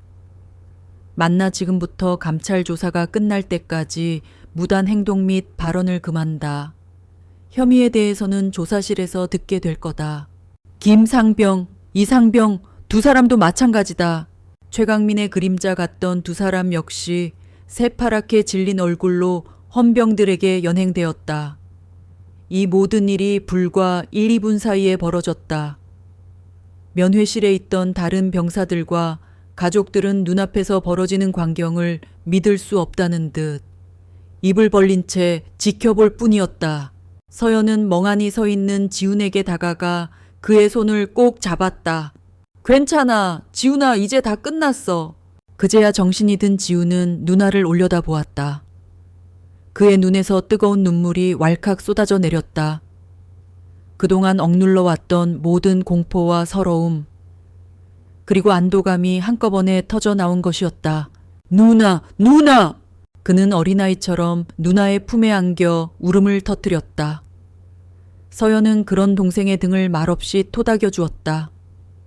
그녀의 눈시울도 뜨거워졌지만 지금은 울 때가 아니었다. 조 대위가 서연에게 다가와 보고했다. 팀장님, 중대장 김진철 대위는 중대장실에 격리 조치해 두었습니다. 관련자 3명 신병 확보 완료했습니다. 잘했어요. 지금 즉시 중대본부 건물을 임시감찰 지휘소로 사용한다. 박지훈 일병은 다른 조사관에게 맡기고 안전한 장소에서 공식 진술을 받도록 해. 나는 중대장부터 만나봐야겠어. 알겠습니다. 감찰팀의 움직임은 신속하고 체계적이었다. 그들은 중대본부를 완벽하게 장악하고 관련자들을 분리 신문하기 위한 조사실을 순식간에 설치했다. 부대 전체에 비상이 걸렸고 모든 병사들은 생활관 내에서 대기하라는 명령이 떨어졌다. 분리된 조사실. 먼저 진술을 시작한 것은 박지훈이었다. 서연의 팀원 중 가장 경험 많은 여성 수사관이 그의 앞에 앉았다. 그녀는 따뜻한 차를 건네며 부드러운 목소리로 말했다. 박지훈 일병, 긴장하지 말고 편안하게 말해요. 여기는 절대적으로 안전한 공간이고 지금부터 일병이 하는 모든 말은 보호받을 겁니다. 그동안 무슨 일이 있었는지 아는 대로 전부 말해줄 수 있겠어요. 처음에는 입을 떼기 힘들어하던 지우는 수사관의 진심 어린 눈빛과 이제는 모든 것이 끝났다는 안도감에 마침내 무겁게 닫혀있던 입을 열기 시작했다. 최강민이 누나를 어떻게 모욕했는지, 자신을 어떻게 때리고 협박했는지, 돈을 요구했던 일까지. 그의 진술은 때로는 분노로, 때로는 눈물로 중단되었지만 막혔던 둑이 터진 듯 거침없이 쏟아져 나왔다. 같은 시각 다른 조사실에서는 지훈의 동기이자 유일한 친구였던 김일병이 조사를 받고 있었다. 그는 처음에는 보복이 두려워 망설였지만 이번이 부대를 바꿀 유일한 기회라는 생각에 용기를 냈다. 사실 녹음한 파일이 있습니다. 그는 떨리는 손으로 자신의 휴대폰을 꺼냈다. 파일 안에는 최강민이 지훈을 창고로 불러내 폭행하며 돈을 요구하는 생생한 음성이 담겨 있었다. 그것은 사건의 진실을 밝혀줄 결정적인 증거, 스모킹 건이었다. 증거가 확보되자 감찰팀은 한 장군에게서 넘겨받은 자료를 토대로 잠재적 피해자들을 차례로 불러들였다. 그러자 거짓말처럼 판도라의 상자가 열렸다. 최강민에게 여자친구의 사진을 뺏기고 성희롱을 당했던 병사, 월급의 절반을 상납해야 했던 후임, 심지어는 최강민 때문에 군 생활에 염증을 느끼고 의병 제대를 선택했던 전역자까지. 본물 터지듯 쏟아지는 증언들은 최강민의 범죄가 얼마나 조직적이고 상습적으로 이루어졌는지를 명백하게 보여주었다. 한편 가장 굳게 닫힌 문은 중대장 김진철 대위의 조사실이었다. 저는 정말 아무것도 몰랐습니다. 부대 내 가혹행위는 절대 용납할 수 없다는 것이 제 지휘 방침입니다.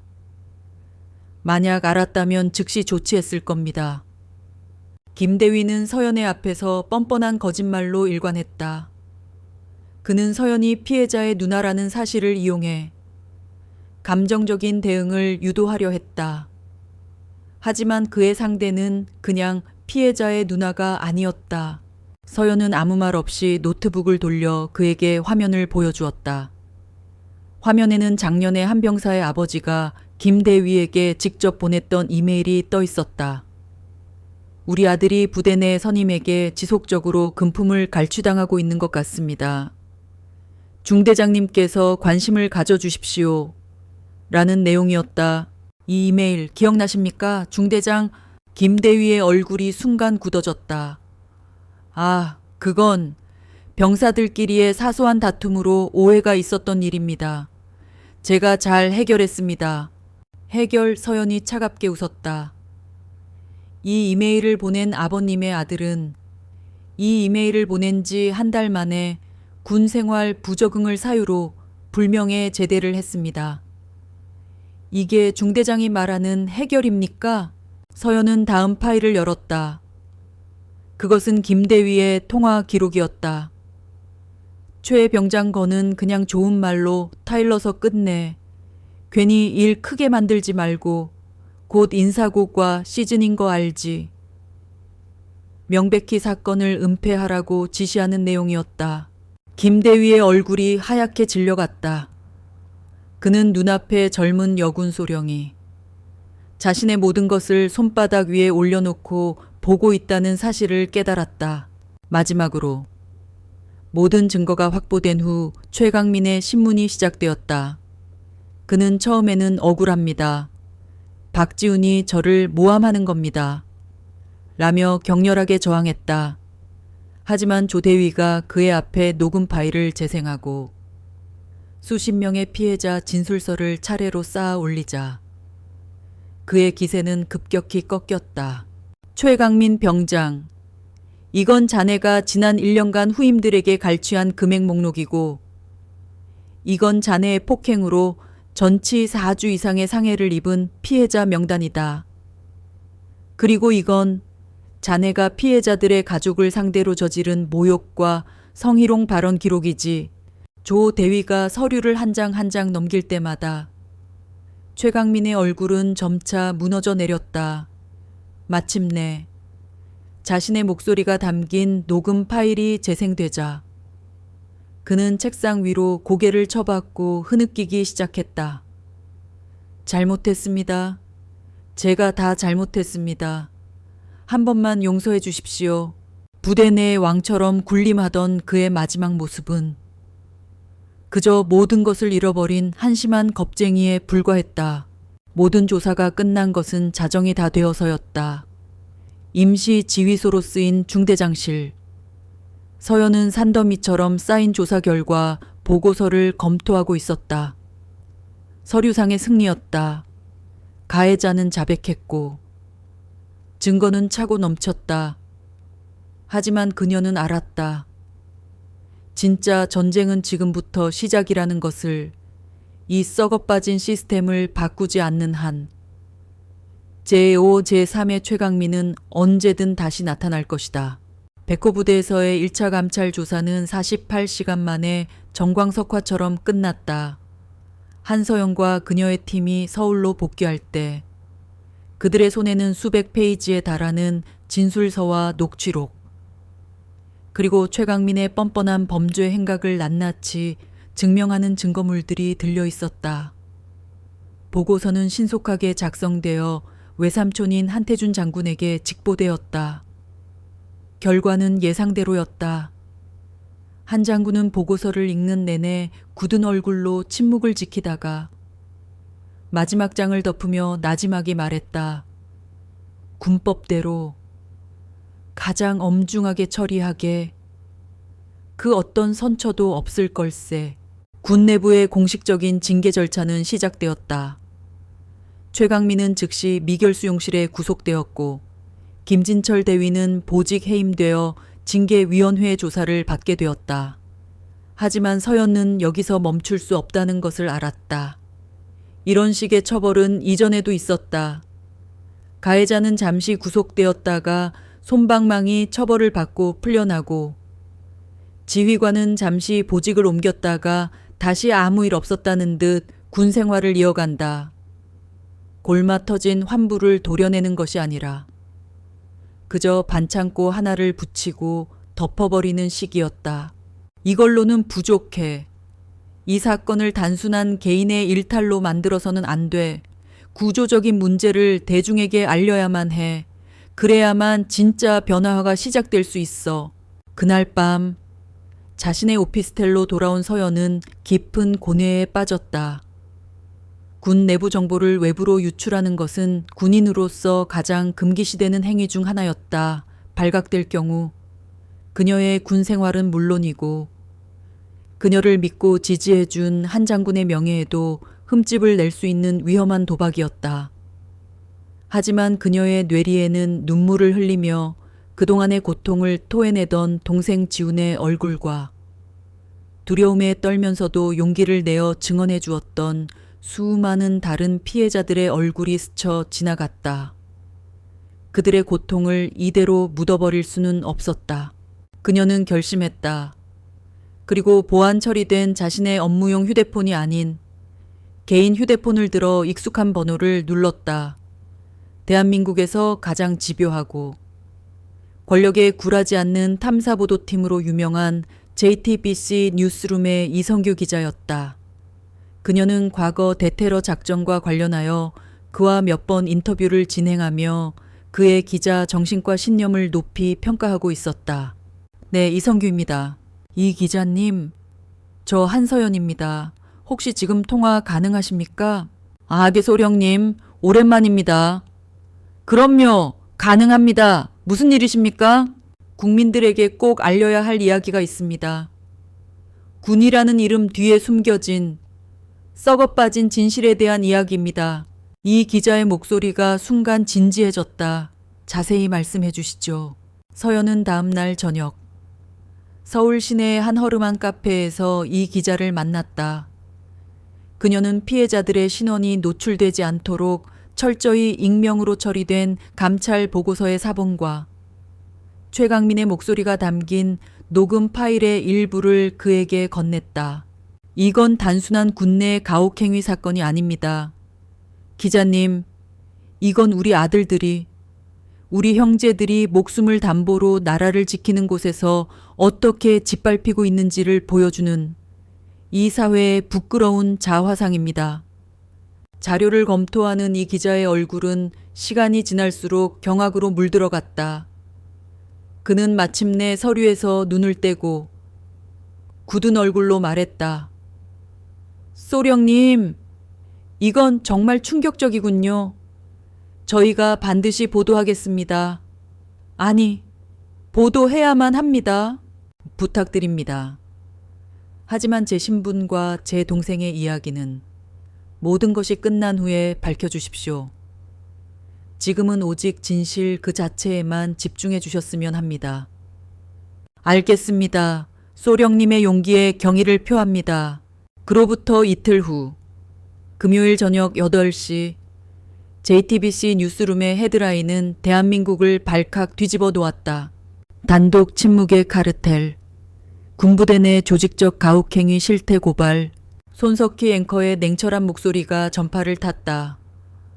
오늘 저희 뉴스룸에서는 신성한 국방의 의무를 수행하는 우리 청년들이 어떻게 굳게 닫힌 군의 문 뒤에서 유린당하고 있는지 그 끔찍한 실태를 단독으로 고발합니다. 이 모든 것을 밝혀낸 것은 다름 아닌 피해자의 친누나이자 현역 육군 소령이었습니다. 뉴스는 최강민의 잔혹한 범죄 행각을 익명화된 피해자들의 증언을 통해 낱낱이 파헤쳤다. 술집 여자 발언부터 시작된 모욕, 상습적인 폭행과 금품 갈취, 그리고 이를 알면서도 묵인하고 은폐한 지휘관의 행태까지 적나라하게 공개되었다. 특히 피해자를 보호하기 위해 자신의 모든 것을 걸고 직접 감찰에 나선 특전사 출신 누나 소령의 이야기는 국민들의 공분을 극대화시키는 기폭제가 되었다. 방송이 나가자마자 대한민국은 들끓기 시작했다. 네이버, 다음 등 주요 포털 사이트의 실시간 검색어 순위는 순식간에 백호 부대, 누나 소령, 군대 가혹행위 등의 키워드로 도배되었다. 관련 기사에는 수만 개의 댓글이 폭주했다. 미친 거 아니냐, 저게 군대야. 범죄자 소굴이야. 내 아들도 내년에 군대 가는데 정말 피가 거꾸로 솟는다. 당장 저 부대 해체시켜라. 최강민 저놈. 신상 공개하고 사회에서 매장시켜야 한다. 저런 놈이 어떻게 나라를 지켜. 누나 소령님 진짜 멋있다. 저런 분이 진짜 군인이지. 제발 저분을 지켜주세요. 온라인 커뮤니티와 SNS는 그야말로 전쟁터가 되었다. 군필자들은 자신의 경험담을 쏟아내며 군 내부의 부조리를 성토했고, 여성들은 자신의 아들이나 형제가 겪을지도 모를 일에 분노하고 불안해했다. 707 특전사 누나, 고모 백호 부대를 해체하라 와 같은 해시태그가 트위터를 뒤덮었다. 여론의 불길은 걷잡을 수 없이 타올랐다. 다음 날 아침 모든 조간신문들이 한면톱으로 이 사건을 다루었고 다른 방송사들도 경쟁적으로 후속 보도를 쏟아냈다. 정치권에서도 즉각 반응했다. 야당은 국방위원회를 긴급 소집하여 국방부 장관을 출석시키라고 요구했고, 청와대 국민청원 게시판에는 백호부대 가혹행위 사건의 진상을 규명하고 관련자 전원을 엄중 처벌해 주십시오라는 제목의 청원이 올라와 반나절 만에 20만 명의 동의를 얻었다. 사태가 걷잡을 수 없이 커지자 국방부는 마침내 백기를 들었다. 국방부 장관이 직접 대국민 사과 기자회견을 열었다. 그는 카메라 앞에서 고개를 숙이며 국민 여러분께 심려를 끼쳐드려 송구스럽다며 해당 사건에 대해 한 점 의혹 없이 철저히 수사하여 지휘 고하를 막론하고 관련자 전원을 일벌백계 하겠다. 또한 이번 사건을 계기로 군 전체의 변경 문화를 전면적으로 쇄신하겠다고 약속했다. 서연이 쏘아 올린 작은 공은 거대한 눈덩이가 되어 부패한 군 시스템의 심장부를 강타했다. 그녀는 자신의 사무실에서 TV를 통해 국방부 장관이 고개를 숙이는 모습을 묵묵히 지켜보고 있었다. 그녀가 원했던 것은 누군가의 사과가 아니었다. 하지만 이것이 변화를 위한 첫걸음이라는 것을 알았다. 며칠 후, 군 검찰은 이례적으로 신속하게 수사 결과를 발표했다. 최강민 병장에 대해 폭행, 상해, 강요, 협박, 모욕 등 12개 혐의를 적용하여 군사법원에 정식 기소함. 지휘관 김진철 대위에 대해서는 직무유기 및 직권남용 혐의로 불명예 전역 조치 및 민간법원에 기소 의견으로 송치함. 법의 심판은 시작되었다. 그리고 그 심판의 칼날은 서연이 예상했던 것보다 훨씬 더 날카롭고 단호했다. 그것은 그녀 혼자의 힘이 아니었다. 진실을 갈망하는 국민들의 분노가 만들어낸 거스를 수 없는 시대의 흐름이었다. 태풍이 휩쓸고 간 자리는 처참했다. 백호부대 가혹행위 사건이라는 이름으로 대한민국을 떠들썩하게 만든 스캔들의 중심지가 된 제3중대는 그야말로 쑥대밭이 되어 있었다. 최강민 일당이 사라지고 김진철 대위가 불명예스럽게 쫓겨났지만 그 공백을 채운 것은 건강한 변화가 아닌 깊은 불신과 무기력이었다. 병사들은 서로를 잠재적 고발자 혹은 방관자로 여기며 눈치 보기에 급급했고 간부들은 언제 또 다른 문제가 터질지 몰라 몸을 사리기에 바빴다. 훈련성과는 곤두박질 쳤고 생활관에는 웃음소리 대신 숨 막히는 침묵만이 감돌았다. 바로 그때 새로운 중대장이 부임했다. 그의 이름은 이강혁 대위, 육사 출신의 엘리트 코스를 밟았지만 최전방 GOP 소대장부터 시작해 야전 경험이 풍부하며 무엇보다 병사들의 목소리에 귀 기울이는 지휘관으로 정평이 나 있는 인물이었다. 그의 부임 첫날 중대전 병력을 연병장에 집합시켰다. 나는 제3중대 중대장으로 부임한 이강혁 대위다. 그의 목소리는 조용했지만 연병장 전체를 울리는 힘이 있었다. 여러분들이 어떤 시간을 보냈는지, 얼마나 힘들었는지 잘 안다. 과거는 바꿀 수 없다. 하지만 미래는 바꿀 수 있다. 나는 오늘 여러분에게 3가지를 약속하기 위해 이 자리에 섰다. 병사들은 무감각한 표정으로 그를 바라보고 있었다. 째티어째, 이 순간부터 제3중대 내의 모든 폭언과 폭행, 부조리를 완전히 뿌리 뽑겠다. 만약 이를 어기는 자가 있다면 내 모든 권한을 사용해 군법이 허용하는 가장 강력한 처벌을 받게 할 것이다. 둘째, 여러분의 목소리를 듣겠다. 중대장실 문은 24시간 열려 있을 것이며 말 못할 사정이 있는 사람을 위해 중대본부 앞에 소망의 우체통을 설치하겠다. 익명으로 넣은 모든 의견은 내가 직접 매일 확인하고 반드시 조치하겠다. 셋째, 우리는 서로를 지킬 것이다. 전울한 적의 총탄으로부터 서로를 지키는 존재이지 서로에게 총부리를 겨누는 존재가 아니다. 우리는 오늘부터 다시 시작한다.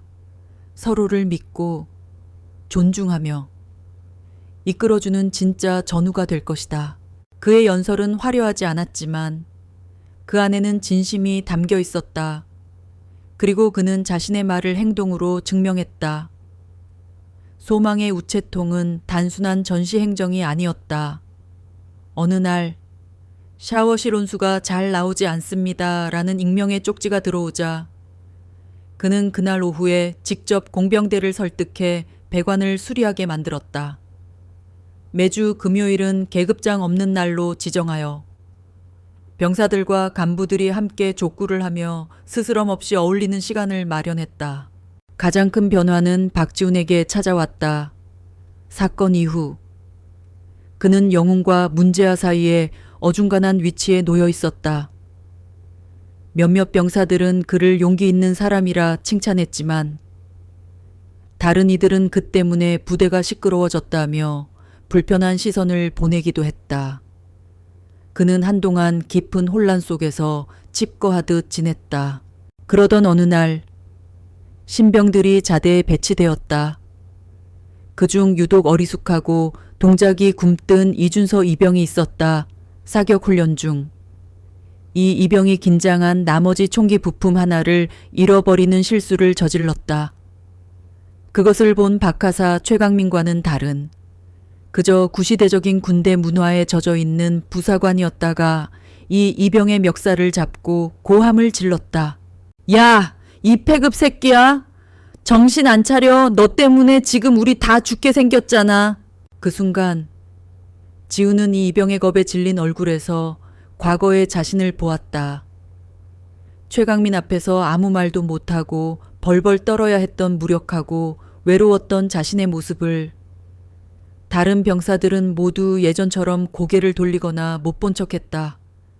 나는 당하지 않았으니 괜찮다는 이기적인 침묵. 지우는 그 침묵의 고리를 끊어야겠다고 결심했다. 그는 조용히 하지만 단호한 걸음으로 박 하사에게 다가갔다. 박 하사님, 뭐야 박일병, 넌 빠져. 죄송합니다. 하지만 그만하셨으면 좋겠습니다. 박 하사가 어이없다는 듯이 그를 쳐다보았다. 뭐 이 새끼가 지금 누굴 가르쳐. 가르치는 것이 아닙니다. 부탁드리는 겁니다. 지우는 조금도 물러서지 않고 박 하사의 눈을 똑바로 쳐다보았다. 이준서 이병이 아직 서툴러서 저지른 실수입니다. 혼내는 것보다. 지금은 저희가 함께 부품을 찾아주는 것이 더 중요하다고 생각합니다. 그리고 이런 방식은 더 이상 우리 중대의 방식이 아닙니다. 중대장님께서도 말씀하셨습니다. 지훈의 목소리에는 떨림이 없었다.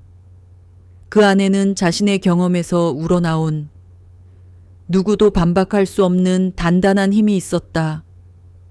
나도 당해봐서 안다는 그 진정성이 순간적으로 박 하사의 길을 눌렀다. 주변의 병사들도 더 이상 외면하지 않고 그들을 지켜보고 있었다.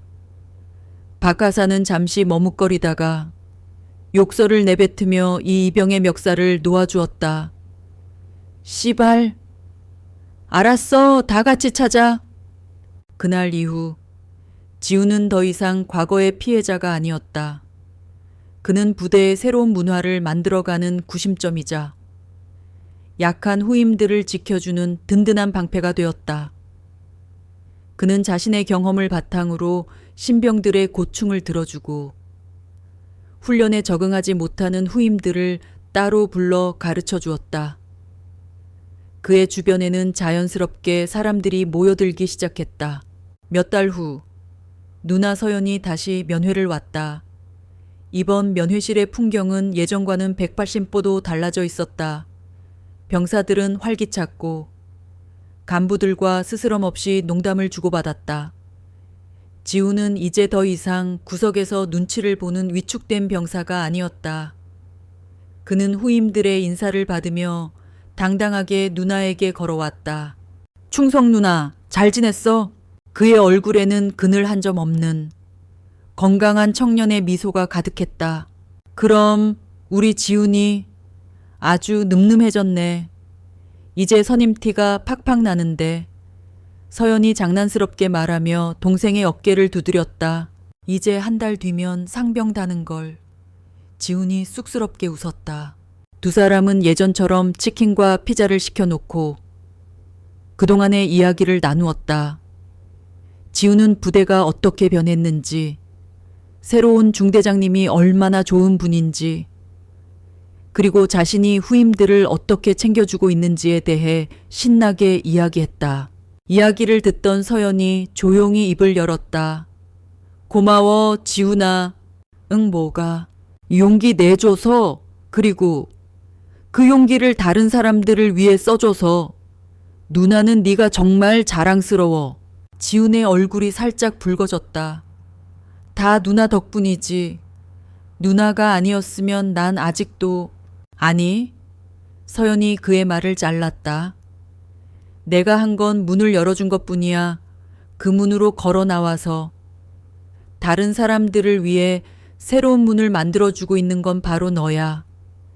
지훈아, 네가 이 부대를 진짜로 바꾸고 있는 거야. 그 말에 지훈은 가슴 벅찬 감동을 느꼈다. 그는 더 이상 누군가의 보호를 받는 어린 동생이 아니었다. 스스로의 힘으로 일어서서 더 나은 세상을 만들어가는 주체적인 한 사람이 되어 있었다. 흉터는 남았지만 그 상처는 그를 더 단단하고 성숙한 인간으로 만들어 주었다. 진정한 치유는 그렇게 과거를 잊는 것이 아니라 과거를 딛고 일어서는 과정 속에서 이루어지고 있었다. 시간은 강물처럼 흘러 상처를 씻어내고 새로운 씨앗을 틔웠다.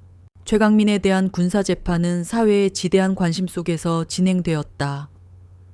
그의 변호인은 불우한 가정 환경과 충동 조절 장애를 주장하며 선처를 호소했지만 수많은 피해자들의 일관된 증언과 명백한 증거 앞에서 그의 죄는 조금도 가벼워질 수 없었다. 재판부는 피고인은 군인으로서 전후의 인권을 유린하고 군의 명예를 실추시켰으며 그 죄질이 극히 불량하고 반성의 기미가 보이지 않는다며 징역 5년이라는 군사재판으로서는 이례적인 중형을 선고했다. 한때 부대의 왕처럼 군림했던 그는 그렇게 차가운 철창 속에서 자신의 어리석고 잔혹했던 과거를 곱씹게 되었다. 1년 후 박지훈은 병장 계급장을 달고 만기 전역했다. 그의 저녁날 중대 전체가 그를 위해 조촐하지만 따뜻한 환송회를 열어주었다. 이강혁 대위는 그의 손을 잡으며 말했다. 박 병장, 자네는 우리 중대의 영웅이었네. 자네의 용기가 없었다면 이 부대는 아직도 썩어가고 있었을 거야. 사회에 나가서도 지금처럼 멋진 남자로 살아가게. 후임들은 눈물을 글썽이며 그를 행갈에 쳤다. 그는 더 이상 도망치듯 부대를 떠나는 패배자가 아니었다. 모두의 존경과 사랑을 받는 진정한 승리자였다. 부대 정문에는 누나 한서연이 평범한 누나의 모습으로 그를 기다리고 있었다. 군복을 벗고 사복으로 갈아입은 지훈을 본 그녀는 말없이 그를 꼭 안아주었다. 두 사람은 차를 타고 서울로 향하는 동안 많은 말을 하지 않았다. 하지만 그 침묵 속에는 그 어떤 말보다도 깊은 이해와 위로, 그리고 새로운 시작에 대한 희망이 담겨 있었다. 그로부터 4년의 시간이 더 흘렀다. 서울의 한 청소년 쉼터. 박지훈은 사회복지사가 되어 있었다. 군대에서의 경험은 그의 삶의 방향을 완전히 바꾸어 놓았다.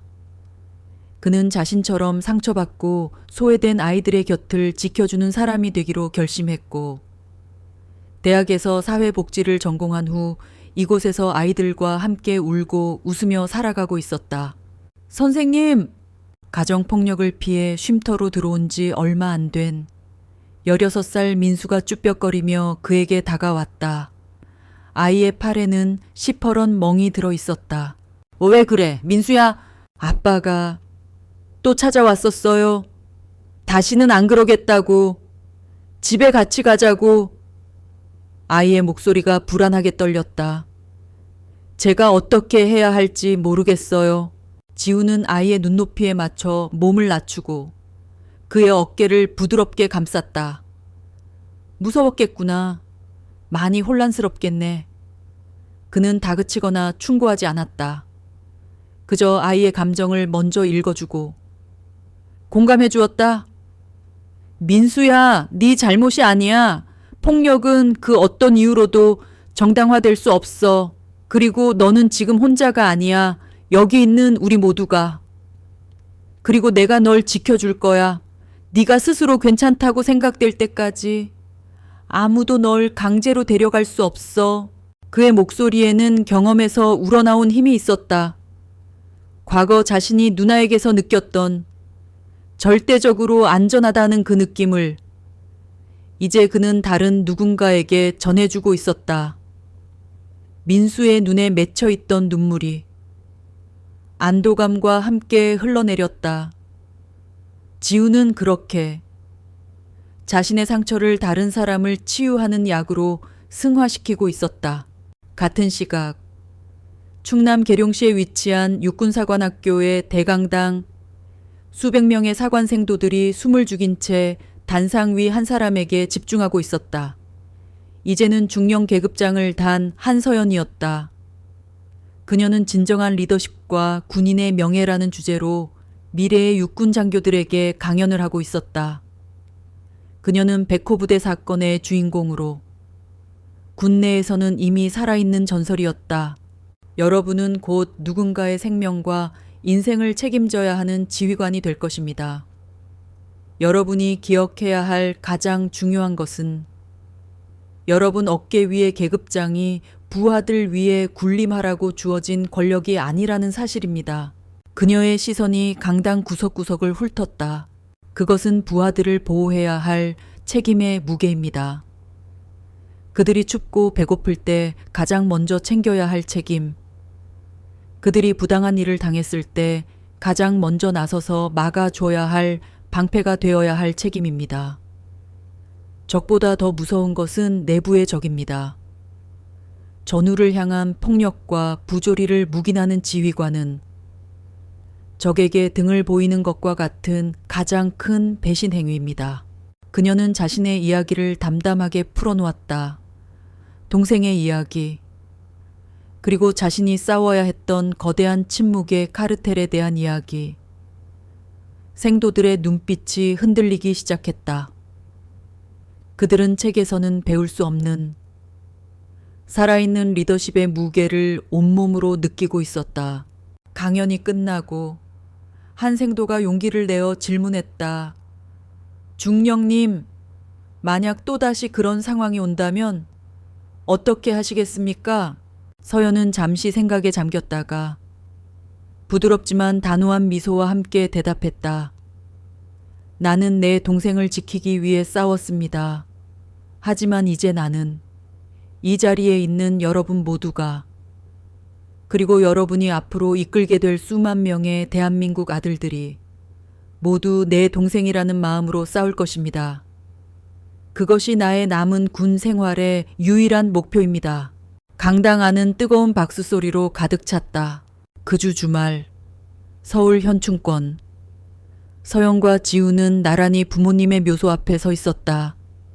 국화꽃 한 다발을 내려놓은 지훈이 말했다. 엄마, 아빠, 저 이제 괜찮아요. 아주 잘 지내고 있어요. 서연은 그런 동생의 어깨에 조용히 손을 올렸다. 하늘은 더없이 맑고 푸르렀다. 누나, 융, 고마워. 내 누나가 되어줘서. 나도 고마워. 지훈아, 내 동생이 되어줘서. 그리고 그렇게 멋진 어른으로 자라줘서. 두 사람은 서로를 보며 환하게 웃었다. 그들의 등 뒤로 비치는 따스한 햇살 속에서 일찍 세상을 떠난 부모님과 하늘에 계신 할아버지가 함께 미소 짓고 있는 듯했다. 한 사람의 용기가 만들어낸 나비 효과는 한 부대를 바꾸고 군대를 변화시켰으며 마침내 한 사람의 인생을 구원하고 또 다른 이들에게 희망을 주는 거대한 선순환을 만들어냈다. 그들의 이야기는 아직 끝나지 않았다. 각자의 자리에서 더 나은 세상을 만들기 위한 그들의 진짜 등반은 이제부터 시작이었다.